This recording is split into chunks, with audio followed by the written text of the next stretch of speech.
C'est parti, je lance une deuxième startup, en plus de MyCityOfFriend. Alors, vous allez vous dire, mais pourquoi est-ce qu'il lance une deuxième startup? Il y a deux raisons principales. La première, c'est d'abord pour me mettre moi-même dans les baskets de nos clients, des clients de MyCityOfFriend. Et deuxièmement, parce que j'ai créé un outil tout simplement qui est juste merveilleux pour mes propres besoins. Et cet outil-là, j'ai beaucoup d'entrepreneurs autour de moi qui le veulent. Donc du coup, ça devient un projet.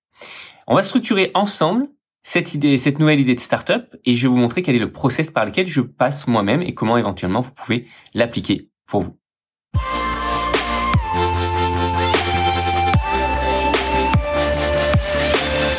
Bonjour à tous et bienvenue. Alors, j'ai beaucoup d'idées et ça c'est vraiment quelque chose qui est assez dur finalement à gérer quand on a beaucoup d'idées parce qu'il faut les prioriser et évidemment on n'a que 24 heures par jour, donc à un moment donné on a aussi les limites du temps. C'est d'ailleurs un des sujets même de cette nouvelle startup. Alors j'ai passé les derniers jours à vraiment tergiverser sur quelle était la priorité à mettre en place sur ce projet-là et en fait il y a trois axes qui revenait tout le temps.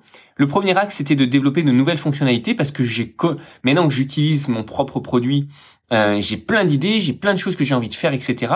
pour mes propres besoins. Et ça, justement, c'est le biais parce que typiquement, mes besoins à moi sont pas les besoins de tout le monde. Donc ça, c'est le premier point. Le deuxième, c'est de construire une communauté avec des utilisateurs. Et le troisième, c'est ce que je vais appeler le packaging, globalement.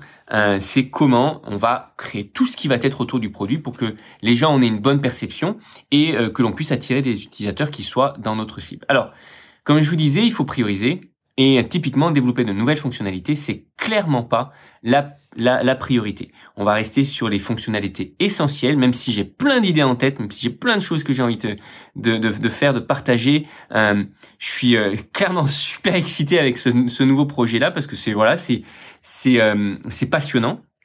Et en même temps, maintenant que j'ai construit quelques nouvelles fonctionnalités, quelques premières fonctionnalités, je vois que c'est relativement simple d'en rajouter des nouvelles et que du coup, j'aurais envie de me mettre à les développer très rapidement. Donc, priorité sur deux choses. La première communauté, le premier groupe d'utilisateurs et deuxièmement, le packaging. Alors, on va détailler un petit peu plus. Le premier groupe d'utilisateurs, ça va être très simple. Ça va être juste des personnes dans mon entourage, des amis particulièrement, amis entrepreneurs qui ont ce même besoin-là, à qui j'ai partagé à un moment donné ce projet-là et qui en ont vu un intérêt. Et je vous invite vraiment à faire la même chose, à ne pas aller chercher tous vos amis parce que ça n'a aucun sens, mais bien cibler quelles sont les personnes qui sont réellement dans votre cible, les personnes dans votre réseau. Et si vous ne les avez pas, allez les chercher, contactez de nouvelles personnes et il faut que vous ayez un petit groupe, je dirais de 5, de 10 personnes juste au début pour voir si ce que vous êtes en train de construire peut fonctionner à grande échelle. Et du coup, le deuxième axe, c'est ce que j'ai appelé le package. Alors, le package, qu'est-ce que c'est? Vous êtes en train de dire, oui, c'est un site web, c'est le marketing, etc. En fait, c'est pas grand-chose. Ça, c'est le marketing et site web, c'est juste une toute petite partie de ce que moi je vais appeler le package. Le package, ça va être beaucoup de contenu. Beaucoup de contenu pour expliquer finalement où est-ce que l'on se positionne dans un certain paysage.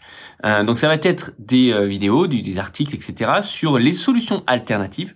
Comment faire typiquement ce que mon produit fait manuellement ou un peu moins bien, typiquement, avec les solutions existantes, parce que souvent les gens vont rechercher ces solutions existantes-là et ne sont pas conscients qu'il y a potentiellement la vôtre.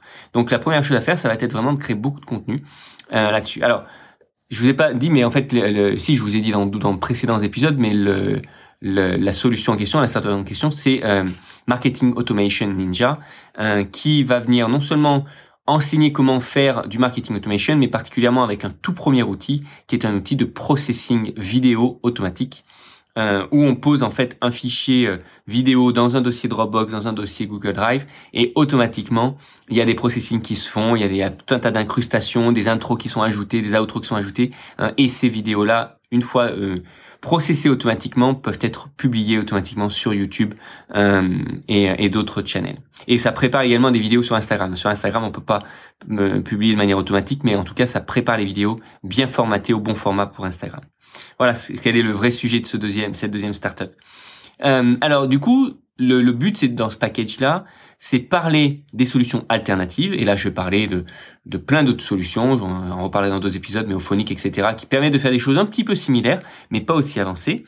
de parler également, de faire des tutoriels sur comment automatiser, et autrement dit, pas faire la même chose, mais des problématiques similaires, des besoins similaires d'automatisation, etc., qui vont à un moment donner des sujets dont les personnes vont pouvoir rechercher, et potentiellement quand ils vont consulter, tiens, comment automatiser la publication d'un podcast, par exemple, eh ben on va pouvoir leur dire, ah mais oui, vous savez que vous pouvez aussi automatiser la publication de vidéos, vous pouvez aussi automatiser telle ou telle chose. Et c'est là que ça va être super pertinent, c'est parce que du coup, les gens n'auront pas forcément l'idée de chercher exactement ce que vous êtes, mais par contre, vous allez pouvoir leur faire faire le shift entre un truc qu'ils cherchaient et ce que vous avez à leur offrir. Voilà, donc ça, c'est les 2 focus que je vais avoir dans les prochains jours et prochaines semaines. C'est construire le package autour de ce produit-là et avoir mon petit groupe d'entrepreneurs qui vont commencer à utiliser mon outil et qui vont être connectés sur un petit groupe, je ne sais pas encore, Signal ou un truc comme ça, pas forcément WhatsApp, mais voilà, un tout petit groupe, un petit chat. On va pouvoir échanger sur comment bien utiliser cet outil.